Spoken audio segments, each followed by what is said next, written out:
शराबी को शराब के बिना रहा नहीं जाता, गंजेड़ी को गांजा के बिना रहा नहीं जाता, उसी प्रकार चाय वाले को चाय के बिना, मतलब वो कहीं ना कहीं नशा है। चाय की पत्ती और दूध जब ये दो मिलते हैं तो एक तीसरा पदार्थ पैदा होता है। उस तीसरे पदार्थ का नाम होता है जहर। हमारे देश के लोगों ने खाना पीना भी छोड़ दिया, अर्थात खाने पीने का ज्ञान खत्म हो गया। पिज्ज़ा, बर्गर, चाउमीन, ये तो तुम्हारी जान ले लेंगे। अब वो डॉक्टर होके वो कहते हैं कि आप अंडा खाओ क्योंकि प्रोटीन होता है। अरे भाई, जो प्रोटीन अंडे में, उससे कहीं ज़्यादा प्रोटीन दालों में है। क्या ये बात डॉक्टरों को पता नहीं है? बिल्कुल पता है, लेकिन उन्हें तो धर्म बिगाड़ना है। यदि हम आपको बर्बाद करना चाहें तो हम आपको शराब पिलाना शुरू कर दें, हम आपको अंडा मुर्गी खिलाना शुरू कर दें, आप बर्बाद हो जाएंगे। आपने कभी 2 रोटी किसी को नहीं दी तो आपके बच्चे कैसे देंगे? आपने कभी किसी को आदर से बात सम्मान नहीं किया तो आपके बच्चे क्या सम्मान करेंगे? आज लोगों की विडंबना देखिए कि 50 लाख की गाड़ी तो ले लेते हैं लेकिन एक गाय की सेवा नहीं करते, जबकि उस गाड़ी से उनका कोई स्वास्थ्य लाभ नहीं है। ठीक है, देखिए यहाँ ये वृद्धाश्रम नहीं है, ये एक यूनिवर्सिटी, जहाँ से बच्चों को ये सीखने की ज़रूरत है कि अपने माता पिता की सेवा कैसे की जा सकती है। वो हम आपको करके बता रहे हैं, ना कि कह के। हर बच्चे से पूछो क्या करेंगे, नौकरी करना चाहते हैं, मतलब नौकर की थिंकिंग सेट हो गई दिमाग में कि आपको नौकर बनना है। जबकि हमारे यहाँ की जो शिक्षा थी, चाणक्य पढ़ाते थे, चंद्रगुप्त को पढ़ाया तो नौकर नहीं बनाया, सम्राट बना दिया। हमारे यहाँ सम्राट बनाने की परंपरा रही है। बहुत सारे स्कूल ऐसे हैं जहाँ आप कलाबा बांध कर जाते हैं, बच्चे तो उतरवा देते हैं, पर वो स्वयं क्रॉस लटका के आते हैं। नमस्कार, मैं हूं नितिन वशिष्ठ और आपका स्वागत है हमारे शो परिवर्तन में। और आज हमारे साथ है अनिरुद्ध जी। नमस्कार आचार्य जी। पहली बात तो जो आप ओल्ड एज पीपल के लिए कर रहे हैं, तो और भी जो वृद्धा आश्रम हैं जो सिर्फ उन्हें शरण देते हैं और आप उनको उपदेश देने का भी काम करते हैं, ये प्रेरणा आपको कहाँ से मिली और कैसे आपने इसकी नींव रखी है? ये सारा कार्य बिहारी जी स्वयं कर रहे हैं और वही प्रेरणा देने वाले। समाज में ऐसी स्थितियां हैं कि लोग अपनी माताओं को घर से निकाल करके, और उनके ना रहने की व्यवस्था है ना खाने की व्यवस्था है, यहाँ वहाँ दर दर की ठोकर खाती हैं। तब हमने किसी माँ को देखा और देखते ही ये भाव जागा कि क्यों ना हम इनकी सेवा करें। शायद वो प्रेरणा देने वाले भगवान थे, क्योंकि देखते तो बहुत लोग हैं, दीन दुखी को कौन नहीं देखता जी, बहुत लोग देखते हैं। देखने के बाद जो मन में विचार आया कि हम इनकी सेवा कर सकते हैं जितनी हमारी क्षमता है, तो बस वो संकल्प था कि सेवा करना है, और उस संकल्प को भगवान ने पूरा किया। और जैसे आजकल न्यूक्लियर फैमिली हो गई, जॉइंट फैमिली ख़त्म हो गई, और आजकल एस्ट्रोलॉजर्स के पास शहरों में लोग जाते हैं, कहते हैं आपके ग्रह ठीक हो जाएंगे, गाय को चारा खिलाए, तब जाके गौ सेवा करानी पड़ रही है। तो उसको आप किस तरीके से देखते हैं? यदि हम अपनी संस्कृति को भूल जाएंगे तो जैसे कितनी भी सुंदर इमारत हो पर उसकी नींव मजबूत नहीं है तो वो जरा से झटके में, जरा से तूफान में, जरा से भूकंप में धराशायी हो जाती है। उसी तरह हमारे जो नींव है वो हमारे संस्कार है। संस्कार कहते हैं कि हम गाय को रोज़ रोटी खिलाएं, कुत्ते को रोज़ रोटी खिलाएं, हम दीन दुखियों की रोज़ सेवा करें। सेवा करते हुए सुबह हो, सेवा करते दोपहर हो, सेवा करते शाम हो, और सेवा के साथ सूर्योदय हो और सेवा के साथ सूर्यास्त हो। जी, ये हमारे संस्कार हैं। सेवा माता की, पिता की, मातृदेवो भव, पितृदेवो भव, अतिथि और आचार्य देवो भव। वो सारी सेवाएं हम सबको नित्य करनी चाहिए, क्योंकि उस सेवा को करने से जो आत्म शांति मिलती है वो पैसा कमाने से नहीं मिलती। पैसा कमाना बड़ी बात नहीं है, पर पैसे से जो समाज की सेवा आप अपने इन हाथों से करते हैं, उससे जो आपको शांति का अनुभव होता है, वो शांति करोड़ों की। लेकिन वो सेवा भाव आजकल हमें डरा के डालना पड़ता है युवा पीढ़ियों में, क्योंकि अगर आपको अपना भविष्य अच्छा चाहिए तो माँ बाप की सेवा करो, गाय को चारा खिलाओ। वो डराने की ज़रूरत इसलिए पड़ गई क्योंकि संस्कार हम समय पर बच्चों को नहीं दे पाए। गलती बच्चों की है ऐसा नहीं है जी, गलती माता पिता की पूरी है। माता पिता की गलती ये है कि आपने अपने बच्चों को संस्कार क्यों नहीं दिए, सेवा क्यों नहीं कराई उनसे। जब वो छोटे छोटे थे तब आप उनको लेकर क्यों नहीं गए गरीबों के पास फुटपाथ पर? जी क्यों नहीं बताया कि गरीबी ये होती है?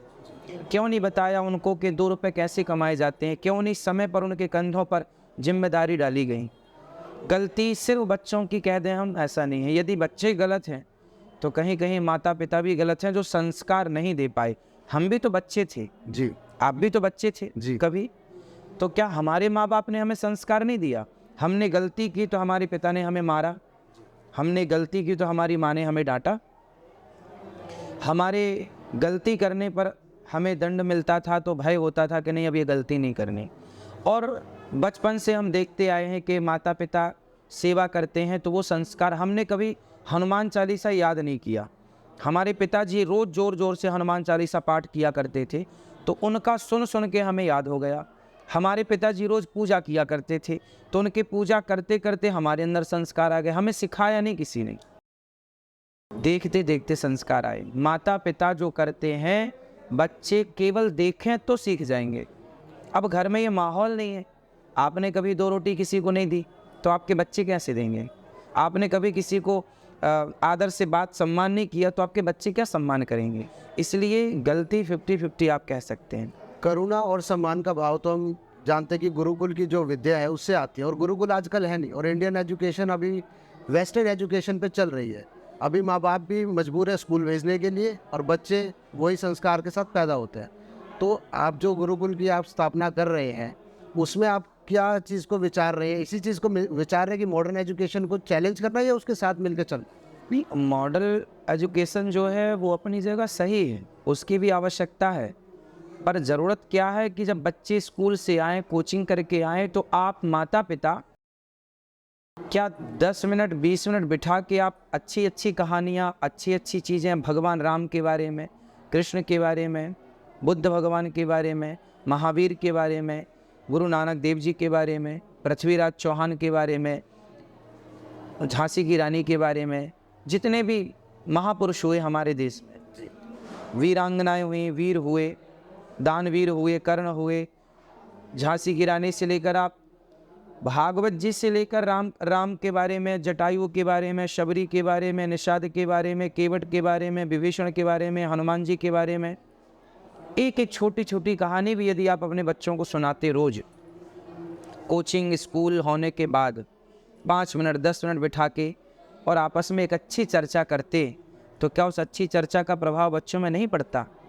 समस्याएं तो ये हैं कि हमने स्कूल पर छोड़ दिया, कोचिंग पर छोड़ दिया कि वो हमारे बच्चों को पढ़ाएंगे। क्यों पढ़ाएंगे? वो आपके बच्चों को क्यों पढ़ाएंगे?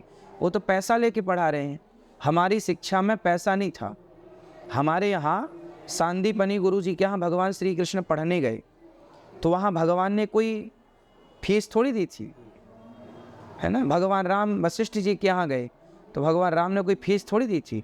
हमारे यहाँ पैसा लेके पढ़ाने की परंपरा कभी नहीं थी। हमारे यहाँ बच्चे जाते थे, भिक्षा मांग कर लाते थे, गुरुजी खाते थे, शिष्य खाते थे और गुरुजी उसके बदले भोजन करते थे और शिक्षा देते थे। आज के युग में क्या है कि आप कोचिंग करा रहे हैं तो पैसा, स्कूल भेज रहे हैं तो खूब सारा पैसा जी। अब जो गुरुकुल बन रहा है यहाँ गौरी गोपाल गुरुकुल जी। उस गुरुकुल में बच्चों को शिक्षा तो दी जाएगी पर प्रॉपरली संस्कार दिए जाएंगे और हम बच्चों को नौकर नहीं बनाएंगे। अर्थात आज की जितनी आप कितने भी अच्छे से कॉलेज में पढ़ लो लेकिन वहाँ केवल आपको नौकर बनाने की शिक्षा दी जा रही है। आप पढ़ लिख के हर बच्चे से पूछो क्या करेंगे, नौकरी करना चाहते हैं, मतलब नौकर की थिंकिंग सेट हो गई दिमाग में कि आपको नौकर बनना है। जबकि हमारे यहाँ की जो शिक्षा थी, चाणक्य पढ़ाते थे, चंद्रगुप्त को पढ़ाया तो नौकर नहीं बनाया, सम्राट बना दिया। हमारे यहाँ सम्राट बनाने की परंपरा रही है, सम्राट बनाने की शिक्षा रही है। हमारे यहाँ कभी नौकर बनाने की थी नहीं। वही बात रहेगी गौरी गोपाल गुरुकुल में कि यहाँ से पढ़े बच्चे नौकर नहीं मालिक बनेंगे। आपके गुरुकुल में भगवत गीता को मेरे ख्याल से मेन स्ट्रीम रखा जाएगा। भगवत गीता है, भागवत है, वेद है, सब सारे विषय हैं। क्योंकि ऑक्सफोर्ड यूनिवर्सिटी में विदेशों में भगवत गीता को मेन स्ट्रीम कर दिया गया है, जबकि हमारी भारतीय एजुकेशन में इसको हम बोलते भी है करने के लिए तो विरोधाभास है, खुला विरोधाभास नहीं है, बस उसको एक नकार दिया जाता है, भाई ठीक है। इवन योग को लेके भी, योगा भी हम धीरे धीरे एक्सेप्ट कर रहे हैं, जबकि निकला ही भारत से है ये सब कुछ। इसके बारे में आपका क्या विचार है, क्योंकि आपका गुरुकुल अभी अकेला हुआ है, हमें ऐसे गुरुकुल की बहुत ज़्यादा ज़रूरत है। जी जी जी। देखिए, हर चीज़ को, अच्छी चीज़ को नकारा क्यों जाता है? क्योंकि अच्छी चीज़ों से लोगों को डर लगता है कि कहीं हमारी ये गलत चीज़ें बंद ना हो जाएं। अच्छी शिक्षा पद्धति लागू होगी तो जो क्रिश्चियन स्कूल हैं आज हमारे भारत में, जो शिक्षा के नाम पर बच्चों को गलत संस्कार भी दे रहे हैं। बहुत सारे स्कूल ऐसे हैं जहां आप कलावा बांध कर जाते हैं, बच्चे तो तरवा देते हैं पर वो स्वयं क्रॉस लटका के आते हैं। तो जब हम अच्छे स्कूल डेवलप करेंगे, हम अच्छी शिक्षा को आगे बढ़ाएंगे, तो स्वाभाविक है कि उनकी स्कूलों की जो जनसंख्या है, स्कूल की संख्या है, वो कम हो जाएगी, बच्चे वहाँ कम जाएंगे। क्योंकि हमारी भारतीय संस्कृति हम आगे बढ़ाएंगे तो विरोध करने वाले कहीं ना कहीं वो लोग। तो गौरी गोपाल कितनी तेज़ी से चल रहा है, क्योंकि ये करते करते कहीं इतनी देरी ना हो जाए कि ऐसे लोगों की तादाद ज़्यादा बढ़ जाए। ना, इसी अगले महीने ही ओपनिंग है, अगले महीने ही ओपनिंग, इस वर्ष से स्टार्ट हो जाएगा। वृद्धाश्रम, गौ सेवा और गुरुकुल, आप इन तीनों को कैसे कनेक्ट करते हैं भारत की उन्नति के लिए? देखिए, यहाँ ये वृद्धाश्रम नहीं है, ये एक यूनिवर्सिटी है जहाँ से बच्चों को ये सीखने की ज़रूरत है कि अपने माता पिता की सेवा कैसे की जा सकती है। वो हम आपको करके बता रहे हैं, ना कि कह के। जी। एक होता है कह देना कि तुम माँ की सेवा कर लेना, और एक होता है करके। तो हम करके बता रहे हैं कि हम व्यस्त होते हैं। व्यस्त आपने देखा कि हमारी व्यस्तता कितनी है। जी जी। उस व्यस्तता में भी हम माँओं के चरण दबाने जाते हैं, माँओं की सेवा। और एक माँ की नहीं, 265 माताएं, सबकी सेवा करते हैं। आश्रम छोटा पड़ गया तो हमने किराए से भी माताओं को लेके आश्रम में रखा है।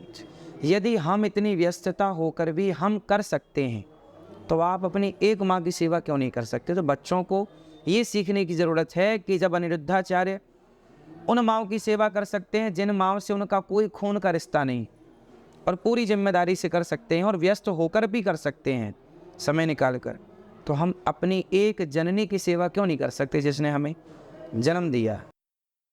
तो ये प्रेरणा, ये वृद्धाश्रम नहीं है। वृद्धाश्रम अपनी जगह ठीक है कि हम सेवा कर रहे हैं, पर ये समाज को एक प्रेरणा देने का स्रोत है। आपकी यही कोशिश होगी कि वृद्धाश्रम की ज़रूरत ही ना पड़े आगे? बिल्कुल ज़रूरत नहीं है, आप सब सेवा कर लें तो ज़रूरत नहीं है। हमारे पास और भी काम है कि बच्चों को पढ़ाना है, तो बहुत सारे काम हैं। पर समाज जब जागरूक हो जाए तब। गाय की सेवा क्यों ज़रूरी है? अब आप मार्केट से तेल खरीदते हैं जी। रिफाइंड खरीदते हैं, वो डबल रिफाइंड अर्थात केमिकलों से गुजरता है तब वो शुद्ध होता है, जबकि उस केमिकल का आपके शरीर पर कितना दुष्प्रभाव पड़ता है आप नहीं समझते। हमें घी खाना चाहिए गाय का। बाज़ार में जितना घी मिल रहा है, चाहे वो 1000 रुपये किलो हो या 2000 रुपये किलो हो, आप किस आधार पर कह सकते हैं कि शुद्ध? कौन गारंटी लेगा? अभी तो लैब भी उसमें फेल हो गई है। फिर इसलिए हम जो घर में गाय पालते हैं, घर में गाय की सेवा करते हैं, जो अपने हाथ से दूध दोह के, दही बना के, मक्खन का और पका करके जो घृत निकालते हैं, वो सबसे श्रेष्ठ है। वो बच्चों के लिए, आपके लिए। पहले के लोगों को ना चश्मा था, ना कमर दर्द था, ना घुटनों का दर्द था, शुद्ध खान पान था। आज लोगों की विडंबना देखिए कि 50 लाख की गाड़ी तो ले लेते हैं, लेकिन एक गाय की सेवा नहीं करते, जबकि उस गाड़ी से उनका कोई स्वास्थ्य लाभ नहीं है। ठीक है, आपकी यात्रा है, अच्छी है, पर स्वास्थ्य लाभ, लोग कहते हैं हम सब पेट के लिए कर रहे हैं। सब किसके लिए कर रहे हो? पेट के लिए। अरे तो पेट को स्वस्थ तो रखो। पेट को स्वस्थ तेल नहीं रखेगा, घी रखेगा, और वो भी शुद्ध घी। और वो घी तब अवेलेबल होगा जब घर में गाय होगी। हमारे देश के लोगों ने खाना पीना भी छोड़ दिया, अर्थात खाने पीने का ज्ञान खत्म हो गया। पिज्ज़ा, बर्गर, चाउमीन, ये तो तुम्हारी जान ले लेंगे। तो उसकी वजह है कि 50 लाख में गाड़ी में घूमने वाला जो व्यक्ति है, उसका डॉक्टर बोलता है कि घी से हार्ट अटैक हो सकता है। ये एक मिथ शहरों में चल रहा है इस वक्त। अब ये बताइए कि यदि डॉक्टर कहेगा कि आप गाय की सेवा कर लो, आप दूध पियो, घी पियो, तो फिर डॉक्टरों की दुकान बंद नहीं हो जाएगी? डॉक्टर तो कहता आप इंसुलिन लेते रहो। यदि हम कह दें कि आप 15 दिन के लिए चावल और रोटी का त्याग कर दीजिए और सब्जी और फल पर जिंदा रहिए, तो आपको इंसुलिन लेने की ज़रूरत नहीं पड़ेगी। आप जरा सा ध्यान दे दें अपने खान पान में, तो आपको डॉक्टरों की ज़रूरत नहीं पड़ेगी। पर आजकल भोग विलास में ज़्यादा हो गया ना मनुष्य, तो हाँ। नियंत्रण नहीं है अब। इसलिए अब खान पान आपका शुद्ध हो। अब डॉक्टर तो कहेंगे कि आप दूध ना पियो, घी ना पियो, क्योंकि आप दूध घी खाएंगे पिएंगे तो आप स्वस्थ रहेंगे, और आप स्वस्थ रहेंगे तो फिर डॉक्टर के यहाँ जाएगा कौन, इंसुलिन खरीदेगा कौन, दवाइयाँ खरीदेगा कौन? तो उन्हें भी तो बेचारों को अपनी दुकान चलानी है। इसलिए कुछ डॉक्टर बहुत अच्छे हैं जो सही परामर्श देते हैं कि आप दवाई मत खाइए, आप योग कीजिए, आप अच्छा फल खाइए, अच्छी सब्जियां खाइए, है ना। जो दवाइयों की कंपनियां जिनको खरीद लेती हैं कि भाई आप हमारी दवाई बेचो, इतना % आपका, फिर वो डॉक्टर कहते हैं कि आप दूध मत पियो। आप कई डॉक्टर तो ये कहते हैं कि आप अंडा खाओ, हाँ, ये भी बहुत प्रोटीन होता है। अब वो डॉक्टर होके वो कहते हैं कि आप अंडा खाओ क्योंकि प्रोटीन होता है। अरे भाई, जो प्रोटीन अंडे में उससे कहीं ज़्यादा प्रोटीन दालों में है।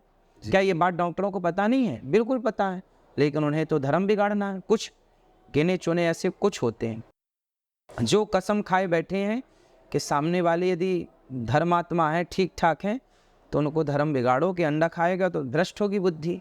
भाई आपको बर्बाद करना है, यदि हम आपको बर्बाद करना चाहें तो हम आपको शराब पिलाना शुरू कर दें, हम आपको अंडा मुर्गी खिलाना शुरू कर दें, आप बर्बाद हो जाएंगे। आपकी ज़िंदगी, आपका यश आपके धर्म पर निर्भर करता है कि आप कितने धर्म के प्रति सजग हैं। यदि आप सजग नहीं हैं, आप अपना धर्म छोड़ सकते हैं। आइए मेरा आप मुझे मांस खिलाएं तो मैं मांस खा के मैं फिर किस बात का निरुद्धाचार्य, किस बात का मैं धर्मात्मा? जी। तो मैं ही मांस खाऊंगा, मैं ही शराब पीऊंगा, तो मैं तो उस दिन भ्रष्ट हो गया जिस दिन मैंने शराब और मांस का सेवन कर लिया। तो मुझे बिगाड़ना हो तो आप मुझे शराब और मांस खिला पिला दीजिए। तो आजकल के डॉक्टर, कुछ डॉक्टर ऐसा कर रहे हैं कि वो आपको सजेस्ट कर रहे हैं कि आप अंडा खाइए। सबसे ज़्यादा प्रोटीन है सोयाबीन। सोयाबीन की बड़ी बनती है, बड़ी होती है ना, जी, जी, जी। उसका भी आप उपयोग कर लें। सोयाबीन जानते हैं आप? जी, जी, जी। सोयाबीन सबसे अधिक प्रोटीन देने वाला। अब ये नहीं बताएंगे कि तुम सोयाबीन भिगा दो रात के और सवेरे एक मुट्ठी सोयाबीन खा लो, अपने आप 10 अंडे का प्रोटीन एक मुट्ठी सोयाबीन में। ये जो डॉक्टर बता रहे हैं ये भी विदेशी पढ़ाई पढ़ के आए हैं। इसलिए और दिक्कत क्या है, ये देश में आते ही पहले रोटी बंद कर देते और घी बंद कर देते।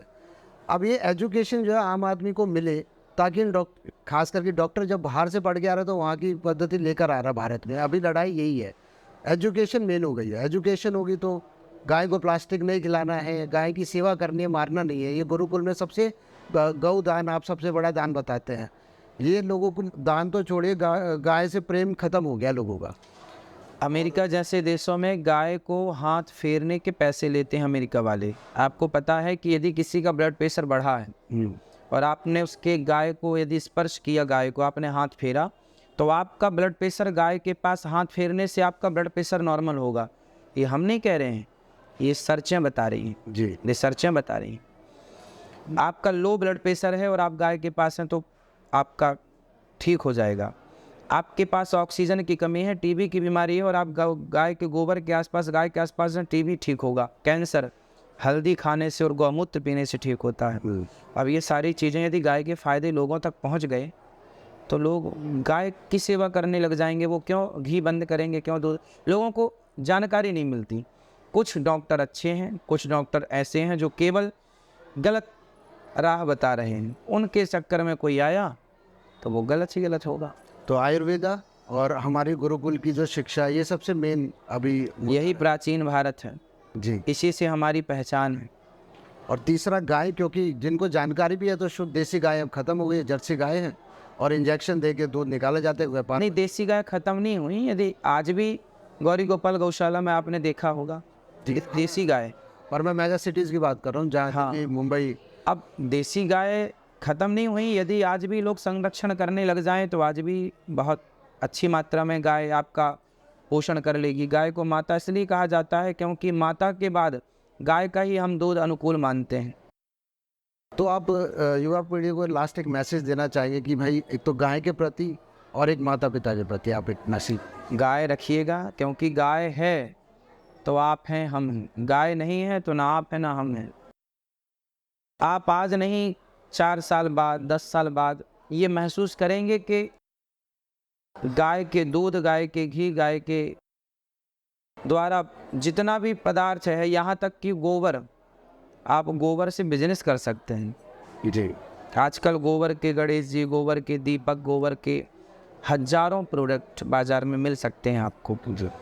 करना चाहे तो व्यक्ति सब कर सकता है, बिजनेस कर सकता है, जीरो से करोड़पति बन सकता है और स्वास्थ्य तो अनुकूल रहेगा। योग करने से आप स्वस्थ रहेंगे।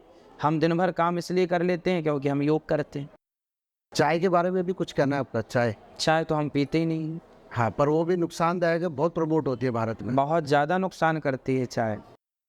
चाय और दूध, चाय पत्ती जो होती है, चाय पत्ती यदि गर्म पानी में चाय पत्ती ली जाए, सिर्फ चाय पत्ती, और उसमें ज़रा सा नींबू लिया जाए तो आपके मस्तिष्क को वो तेज करती है।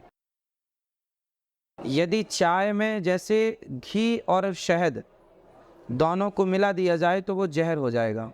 जी रिएक्ट होता है ना, जी एक्शन का रिएक्शन होता है। जी जैसे चूना जी और हल्दी को आप मिक्स कर देंगे तो वो ना हल्दी रह जाएगी ना चूना, एक तीसरा हो जाएगा, वो हो जाएगी रोली, अर्थात वो लाल हो जाएगी।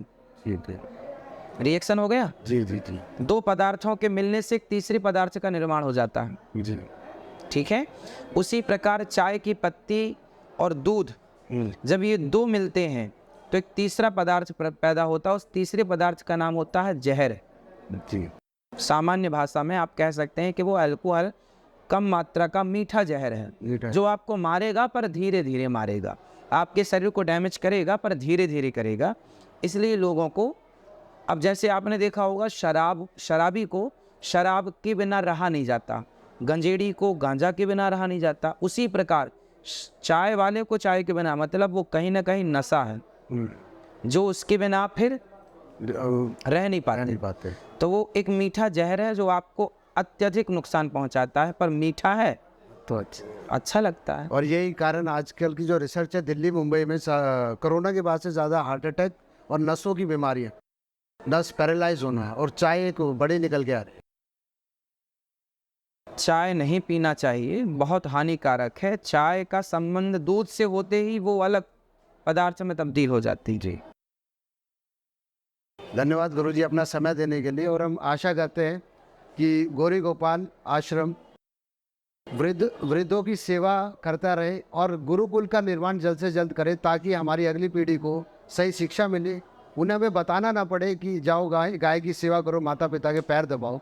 वो संस्कार उनको बचपन से मिले और आगे हमारा भारत, प्राचीन भारत, एक अखंड भारत बन के असल में आयुर्वेद के साथ दोबारा खड़ा हो। बिल्कुल। धन्यवाद।